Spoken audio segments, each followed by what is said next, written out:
Walang ibang hangad si Jaguar Ace Garcia kung hindi ang sandaling makaalis sa toxic niyang buhay, palayo ng lungsod. Ipinagkanulo siya ng kanyang ama sa ngalan ng negosyo.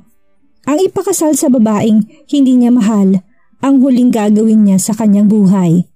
Samantala, isang dalagang nawala ng mga magulang ang lumaki kasama ang tiyahin niya. Sasha Marie Padilla.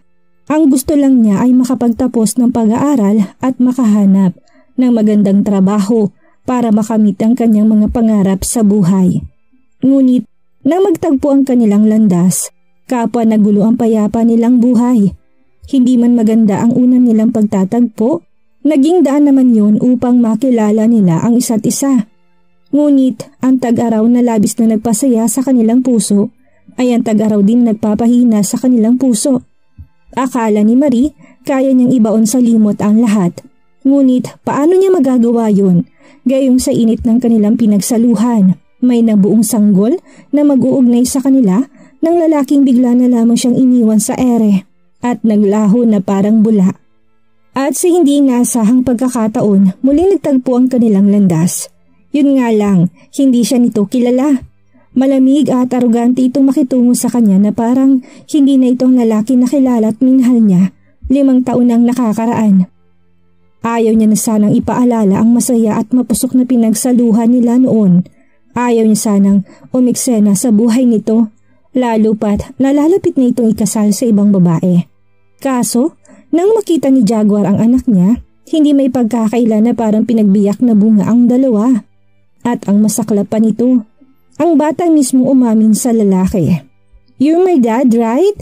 Mama has many photos of you together and told me a lot of stories about you."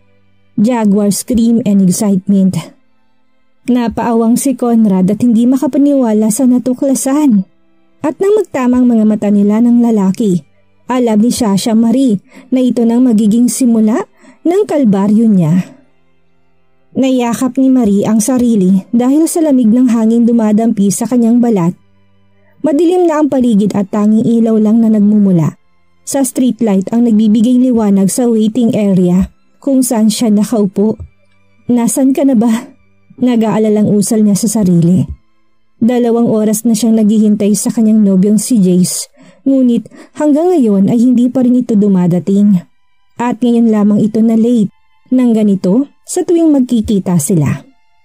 Kaya labis ang pagtataka niya. "More patience pa, Marie." Mariing payo niya sa sarili.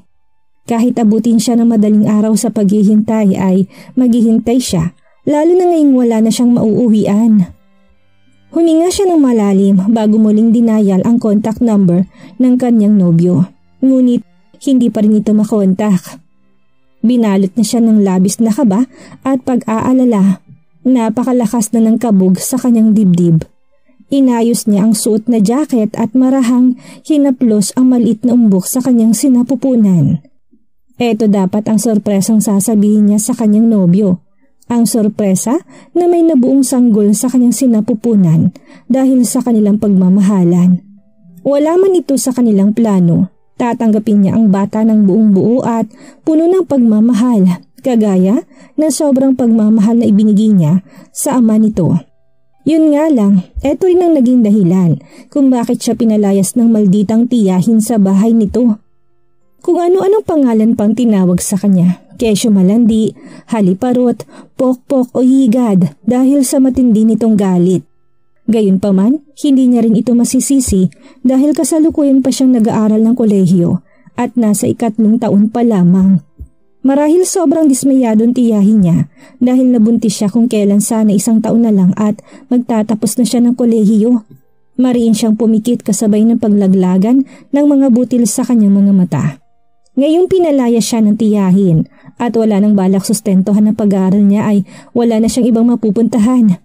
Ang nobyong si Jace lang, ang tanging naisip niyang magiging karamay sa sitwasyong kinasasadlakan niya ngayon. Pupuntahan niya naman siguro ako dito, hindi ba? Hindi niya naman siguro ako pababayaang mag-isa, tanong niya sa sarili. She started to get emotional. Natatakot siya sa bawat paglipas ng minuto na maski anino ng nobyo hindi niya nasilayan. At sa makailang ulit, hindi siya nagsawa't muling dinayal na naman niya ang numero nito. At halos mapatalon siya sa tuwa ng sa wakas ay mag-ring na rin ito. Ngunit agad ding naglaho ang sumilay ng ngiti sa kanyang labi ng isang boses ng babae ang sumagot sa kabilang linya. Hello? Hindi maipaliwanag ni Marie ang nararamdaman ngayon. Sumibol ang matinding kaba sa kanyang puso. Walang anumang salita ang lumabas mula sa kanyang bibig. Hello? Sumagot ka! Who the heck are you? Kung wala ka kailangan, stop calling my fiancé. Malakas na bulyaw nito, sabay putol ng tawag. Para siyang mabibingi sa lakas ng tibok ng kanyang dibdib. Para itong sasabog. Para siyang kakapusan ng hininga sa nalaman. Hindi siya ipinanganak kahapon para hindi maintindihan ang sinabi ng babae. Fiancé? Ibig sabihin ba nito may ibang karelasyon ng kanyang nobyo at ikakasal pa? Ibig sabihin nito matagal na siyang niloloko ni Jace. Pero bakit? Bakit nagawa ito ng lalaking bukod tangi niyang minamahal? Bakit nagsinungaling si Jace at pinaniwala siyang mahal din siya nito? Lahat ba ng pinaparamdam at pinapakita sa kanya ng lalaki ay pawang pagpapanggap lang? Para ano? Paglaruan ng damdamin niya? Kung kailan naibigay niya na ng buo ang sarili sa lalaki, ay sa kanya matutuklasan ang pagtataksil nito. Tuluyan na siyang napahaguluhol ng iyak. Madilim na ang paligid. Ilang oras na siyang naghihintay at ang hindi pagdating ng lalaki ngayon ay patunay lamang na maaaring totoo nga ang sinabi ng babae. Ah! Sinungaling ka! Manloloko! Hindi mapigil ang sigawan niya kasabay ng pagbuhos ng malaulang luha sa kanyang mga mata. Bakit ngayon ko pa nalaman? Bakit ngayon pa kung kailan wala na akong ibang masasandalan? Paano na tayo, baby? Patuloy sa paghagulong si Marie dahil sa sakit at paghihinagpis. Nagsimula na ring pumatak ang ulan na para bang dinadamaya siya sa pighating nararamdaman. Dahil sa matinding kabiguan ng kanyang puso ay naglakad si Marie sa maulang kalsada. Gulong-gulo na ang isip niya at hindi alam ang gagawin. She has nowhere to go. Tanging ang sanggol na lang sa kanyang sinapupunan ang meron siya, ngunit hindi niya alam kung anong buhay ang maibibigay niya sa anak. Ni pisong duling ay wala siya, para na siyang mababaliw. Ngayon palang nawawala na siya ng pag-asa. Humagulhol siya nang malakas kasabay ng pagbuhos ng ulan na ngayoy sinasamahan na ng kulog at kidlat. Para bang gusto niya na lang mawala, para mawala na rin ang matinding sakit at pagdurusang nararamdaman niya. Patawad anak, patawad! Tanging nasambit niya bago naisipang tumawid sa kalsada. Sinaktong may paparating na sasakyan para tuluyang wakasan ang kanyang paghihirap at tuluyang siyang napapikit nang maramdamang papalapit na sa kanya ang sasakyan. Kasabay na nakakabinging busina ay ang pagkawala ng kanyang kamalayan. Come on baby! Nangaakit at napakalanding boses ng babae habang paunti-unting hinuhubad nitong suot na saplot sa harapan ni Jaguar. She's Sheila, his newly hired secretary. Nakagaya ng mga nagdaang nagagandahan at sexing sekretarya niya, ay natatakam ring matikman ang bilyonaryong boss niya. Tumikwas ang isang sulok ng lalaki habang pinapanood ito sa ginagawa sa sarili. Ngayon wala na itong suot sa katawan. Oh, this woman. Ikalawang araw pa lang nito sa trabaho ay pinapainit na nito ang katawan niya. Tuluyan na itong naglakad papalapit sa kanya at umupo sa table niya. Ah, please gawin na natin. Nagmamakaawa ang malanding tinig nito. Tinulak siya ng babae kaya napaupo siyang muli sa swivel chair. Umupo ito sa kandungan niya at ipapasok na dapat nito ngunit isang sigaw ang nagpaudlot sa ginagawa nila. Putang ina! Malandi ka! Paglingon niya nakita niyang namumulang mukha ni Leticia. What the heck? Nakalimutan nilang mag-lock ng pintuan kaya ito nakapasok? Galit na galit ito at halos patakbo ng hakbang upang sugurin na naman ang babaeng makakatalik niya na dapat. Deja vu. Heto na naman ang babaeng palaging kontrabida sa kasiyahan ng kanyang pagkalalaki. Halos natuod si Sheila at hindi na ito nakahulma nang hilahin ni Leticia ang buhok nito para makaalis sa pagkakakandung sa kanya. Ouch! Napasigaw na lang ito ng pagsasampalin ni Leticia ang magkabilang pisngi nito. Ang kapal ng mukha mong landi ng fiancé ko? The nerve of you, slut! Nagsisigaw na ito sa loob ng opisina niya Mabuti na lamang at soundproof ito kaya wala na ibang nakakarinig kung hindi kahihiyan ang sasapitin nila sa mga empleyado niya. Tumikwas ang isang sulok ng labi ni Jaguar at nagmamadaling inayos ang nakababang pantalon. Pumagitna siya sa dalawa't inawat ang nagwawalang babae. "Stop it, Leticia!" Galit na pigil niya rito at hinawakan ang kamay nito. "At ikaw, magbihis ka na. You're fired." Turan niya kay Sheila kaya mas lalong lumakas ang hagulhol nito habang mabilis na pinulot ang nakakalat na damit at madali ang sinuot. Yeah, he needs to fire her. Gaya ng mga nagdaan niyang sekretarya. Dahil tsak hindi ito tatantanan ni Leticia. Knowing this wicked and desperate woman, gagawin nito lahat masolo lang siya nito. Nagpupumiglas pa si Leticia ngunit mahigpit ang pagkakahawak niya rito kaya hindi na ito nakalapit kay Sheila. Nang matapos sa pagbibihis ang babae ay nakayuko ito nagpaalam sa kanya. Tatawagan na lamang niya mamaya si James ang kanang kamay niya para mapaasikason 2 araw na sinahod nito plus ang bayad na ginawa nitong naudlot na pagpapaligaya sana sa kanya. "Bitawan mo na ako! Wala nang higad! Nakawala na!" Inis na sambit ni Leticia kaya binitawan niya na to. Hawak niya ang sentidong umupo sa swivel chair niya. Sa ulado niya na ang susunod na litanya nito. Litanyang kung makaastay parang pagmamayari siya gayong wala naman talaga silang relasyon. "Get out, Leticia!" Mainit ang ulong sambit niya lalo pat 2 ulo pa naman ang mainit sa kanya. At hindi niya magawang balingan ito sa init ng katawan at baka mas lalo itong maghabol sa kanya. Kung hindi lang ito anak sa kasosyo ng daddy niya ay baka kinuladkad niya ng babae palabas. "Ano bang ayaw mo sa akin, Jaguar? I have everything you need. Maganda ako. Sexy at mayaman." May panggigigil na sambit nito kaya napatiimbagang siya. Shit! Kahit sino naman ay bubuka ka sa kanya kaya hindi na niya kailangan ng expert sa kama. Makakarao siya anytime na gugustuhin niya. Anong ayaw niya rito? Ang sagot ay lahat. Bukod sa brat ito't iskandalosa ay mas lalong ayaw niyang magpatali dahil lang sa kagustuhan ng ama niya. Leticia's family and his father already agreed about their marriage settlement nang mariin niyang tinutulan.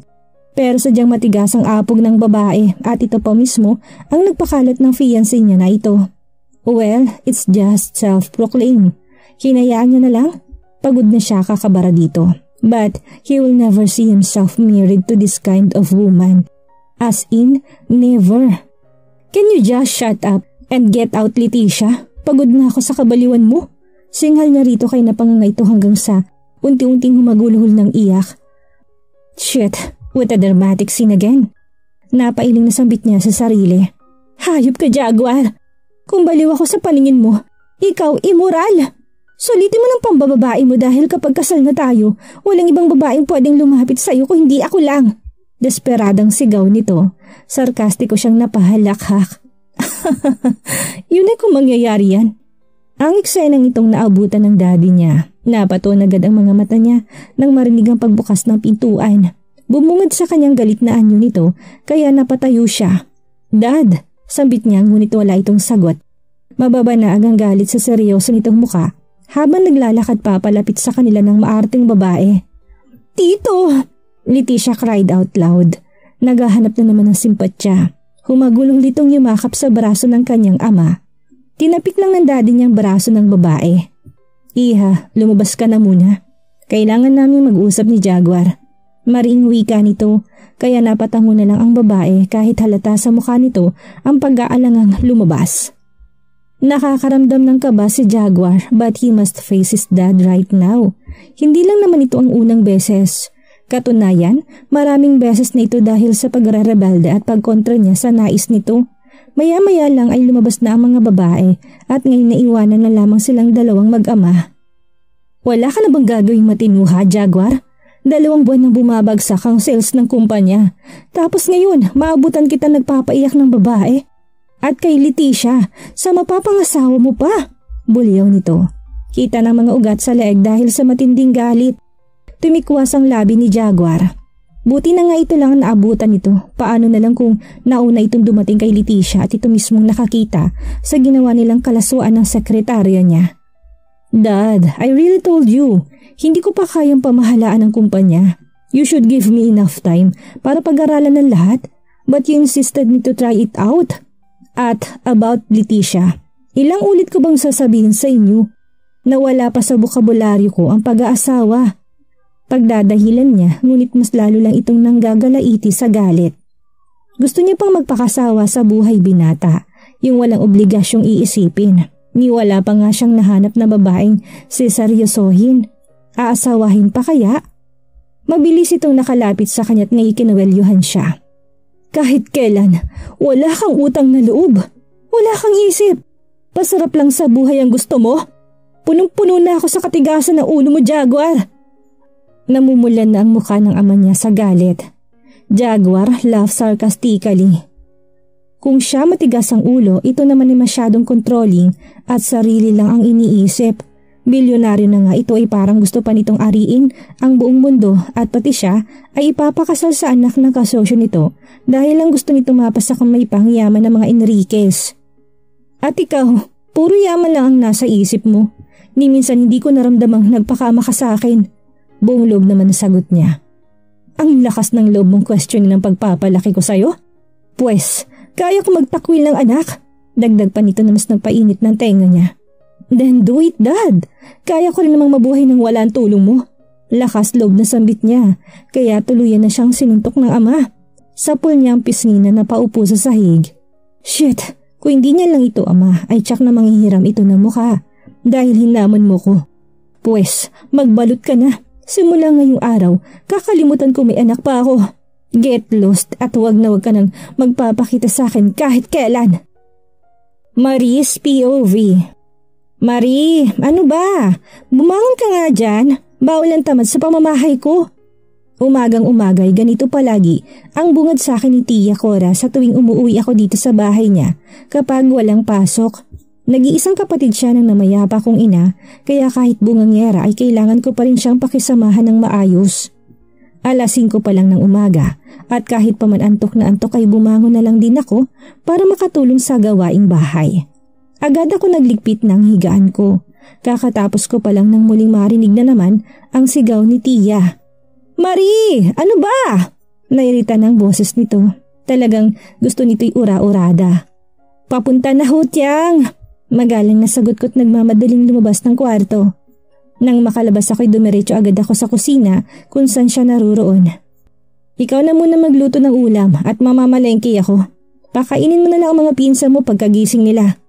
Mariing bilin niya at marahan lang akong tumango bilang sagot. Nakapagsaing na si Tia kaya naisipan kong magluto na lang ng pritong itlog para sa uulamin. Kumuha na rin ako ng panakot na sibuyas at bawang. Siya nga pala, kailangang hatian mo ko kapag natanggap mo ng allowance ng scholarship mo. Hindi naman pwedeng hindi ka magambag dito sa bahay. Alam mo namang napakarami kong gastusin. Muling salaysay ni Tia at tanging-tango lang ang naging sagot ko. Ang allowance na yun at mga sideline ko ang siyang pinapanustos ko sa pag-aaral ng kolehiyo. Pero kapag malakihang gastos na si Tia na ang sumasagot. Pero syempre pagtatrabahuhan ko yon sa pagtulong sa kanya kapag walang pasok.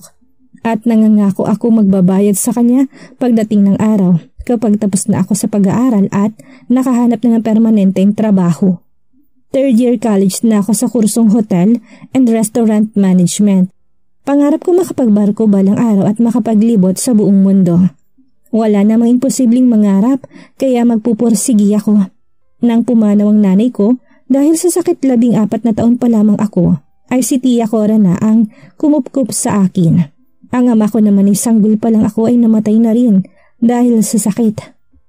Yun nga lang, kayod kalabaw din ako dahil minsan hikaos din si Chang. May dalawa itong mga anak na pinapaaral ng high school dahil niwalay ito sa asawang lasinggero. Maaga ako namulat sa kahirapan ng buhay kaya halos ang lahat ng sideline ay napasok ko na. Labandera, kargadora, tindera at kung ano na pa, basta marangal lang. Bawal ang papetik-petik sa isang kagaya kung lumaki sa dukhang pamilya. Ayusin mo yung pag-aaral mo, Marie, at nang makagraduate ka at mabayaran mo na ako. Napakalaki na ng loan ko dahil dyan sa pag-aaral mo. Huwag kang gumaya sa anak ni Lita. Kung kailan gagraduate na sana, saka naman lumandi. Ayun, nabuntis. Nakalabing pahayag ni Tia nang tinutukoy ang anak ng kapitbahay. Bukod sa bungangyari talagang tsismosa din itong si Tia. Napailing ako. Diyos ko, Chang, may boyfriend nga ho, wala ako. Depensa ko sa sarili dahil yun ang totoo. Kahit simpleng babae lang ako'y napakarami pa rin namang nagpapalipad hangin sa akin, ngunit wala ni isa akong pinansin. Mas mahalaga sa akin ang aking pangarap. Pakiramdam ko kasi sagaba lang ang mga lalaki sa pagtupad nun. Abay, dapat lang. Huwag puro ganda at kalandian ang isipin. Dapat laging utak ang pairalin. O siya, aalis na ako. Yung mga pinsan mo ha. Maring bilin ulit nito matapos masuot ang belt bag niya. Tumango lang ako at marahang umiti hanggang sa lumabas na ng bahay si Chang. Napapailing ako sa tuwing naiisip ang salitang boyfriend. NBSB kasi ako, as in, no boyfriend since birth. Kaya gusto ko yung first boyfriend ko, siya na rin mapapangasawa ko. Saktong tapos na ako sa pagluluto nang siya naman paglabas ng magkapatid na Cecilia at Claire. Magandang umaga, kumain na kayo. Namalengke pa si Chang, ani ko sa dalawa. Ang sipag mo talaga, Ate Marie, napakaganda pa. Swerte talaga na mapapangasawa mo, ani Cecil, kaya ginulo kong buhok nito. Asus, ng bola pa. Marami na sa akin nagsasabi ng ganito pero tinatawanan ko lang. Hanggat hindi ako nakakagraduate at nakakahanap na maganda at permanenteng trabaho, hindi ako mag-aasawa. Naku, ate, nakalimutan ko sabihin sa'yo kahapon. May kaklase ako sumasideline sa pagmamodel. Sabi niya, naghahanap pa raw ng part-timer na modelong agency na pinapasukan niya. Kaya ikaw kagad ang naisip ko. Bakit hindi mo subukan mag-apply doon, ate? Napakaganda mo, matangkad ka pa't sexy kaya tsak na matatanggap ka kagad. Mahabang bulalas naman ni Claire.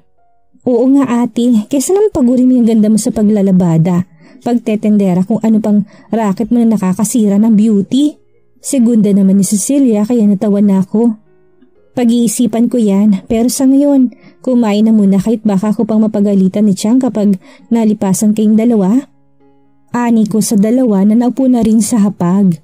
Sa totoo lang, dati pa namang may backing gusto akong kunin para sa pagmamodel at pati na rin pagsali sa mga beauty pageant.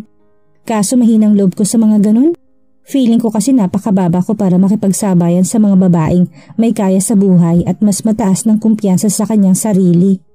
At mas lalong wala akong experience sa pagrampa-rampa. Sa pagrampa lang sa palengke ako sanay na sanay. Sabihin na natin maganda ako pero wala akong kumpiyansa sa sarili dahil sa kahirapan ng buhay na kinalakihan ko. Saka na siguro ako susubok kapag nakapagtapos na ako. Yung hindi na ako mamalitin ng ibang mga tao. Kumain ng dalawa habang ako'y nagkape lang. Naglinis na rin ako ng bahay para wala nang masabi si Chang pag uwi niya. Pagkatapos naman ng dalawa ay tumulong din ang mga ito sa akin. Kahit may pagka-strict at bungangyera si Chang ay hindi naman nagmana ang mga anak niya. Katunayan, kasundo ko mga ito na parang kambal lang dahil sa agwat ng edad. 1 taon na kasi ang pagitan nila. Nasa grade 10 si Cecilia, habang grade 9 naman si Claire. Nagkwentuhan kaming tatlo nang biglang tumunog ang cellphone ko, di keypad. Sinagot ko naman ito kagad na makitang tumatak sa screen ng pangalan ng landlady ko. Yung may-ari ng inupahan ko malit na may boarding house malapit sa school. Marie, anong oras ka ba babalik dito mamaya? Bungad na tanong nito sa kabilang linya. Magandang umaga po, Mrs. Pascual. Baka hapon pa po. Bakit po? Tuwid na sagot ko. Naku, pwede mo bang agahan? May mahalaga kasi akong lalakarin ngayon eh. Walang maniningil sa paupahan kong apartment. Utusan sana kita. Ibabawas ko na lang sa renta mong suhol. Naku, sige po, Mrs. Pascual. Mamaya-maya po ibabiyahin na ako pabalik dyan. Masayang sagot ko na pinagpapasalamat ng ginang bago nito pinutol ang tawag. Abot tengang ngiti ko ng ibaba ang mumurahing cellphone. Talagang masaya ako kapag ganitong inutusan ako ng ginang dahil kung hindi binabawas sa bayarin ng upa ko ay minsan nililibre niya na lang ako kaya napakalaking tulong nito sa akin. Mabuti na lang at napakabait din sa akin ni Mrs. Pascual. Malayo kasing universidad na pinapasukan ko dito sa tinitirhan ni Chang. Nasa syudad pa yun at 2 oras na sakayan ng bus kaya kinakailangan ko talagang mangupahan. Pero syempre yung bayad sa renta ng boarding house ay ako nang dumidiskarte. Isa pa, sa pinakamalit na kwarto ako nangungupahan, yung kwartong dating tambakan ng mga patapong gamit ni Mrs. Pascual. At ako pa mismong kusa naglinis kaya mas mura yon nang higit kalahati kumpara sa ibang mga kwarto. Sino yan ate? Boyfriend mo? Nangingiting tanong ni Cecilia kaya tinawanan ko. Sira, yung landlady namin, may inutos kayo na patawag. Bueno, hintayin ko lang si Chang at luluwas na rin ako ng syudad mamaya. Ani ko sa dalawa. Kailan ka ba magbo-boyfriend ate? Baka ako gusto mong magmatandang dalaga sayang naman yung ganda mo. Biro naman ni Claire kaya marahan kong kinurot ang pisngi nito. Kayo ha, kaya bata-bata nyo pa boyfriend na kagad yung nasa isipan nyo. Dinamin nyo pa ako, 22 pa nga lang naman ako. Hayaan nyo, balang araw, magdadala din ako ng boyfriend dito, yung kasing gwapo ni Chris Evans. Ganting biro ko para manahimik ng dalawa. At talagang biro lang yon. Dahil saan naman ako makakapulot ng kasing gwapo ni Chris Evans, aber? Isa pa, kung meron man ay magugustuhan naman kaya ako ng isang dukhang kagaya ko. Kung meron man, ay magugustuhan naman kaya ang isang dukhang kagaya ko. Kaya mas maigi na lang talagang hindi ko naiisipin ng ganon. Eka nga, di bali na maging matandang dalaga ako, wag lang mapunta sa maling lalaki. Ano ang gagawin ni Jaguar ngayong gusto siyang itali ng ama sa babaeng ayaw niya alang-alang sa negosyo ng pamilya? Paano mababagong buhay ni Marie sakaling magkurusang landas nila ni Jaguar? Iyan ang ating aalamin sa susunod nating kabanata.